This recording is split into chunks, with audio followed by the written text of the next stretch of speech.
ายประธานกับท่านเลขานะครับเราสัญญาว่าเยาวราชก่อนสงกรานต์1เส้นทางนะครับฝั่งซ้ายของเยาวราชจะต้องลงดิน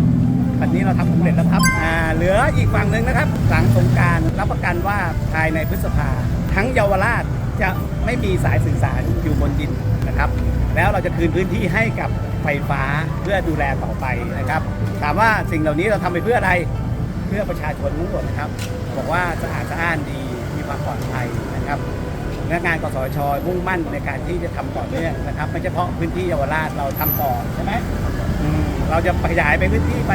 ในชั้นนอกชั้นในไปเรื่อยๆนะครับในปีนี้นะครับคาดว่าจะได้สำเร็จและติดตามกันต่อไปนะครับขอบคุณครับ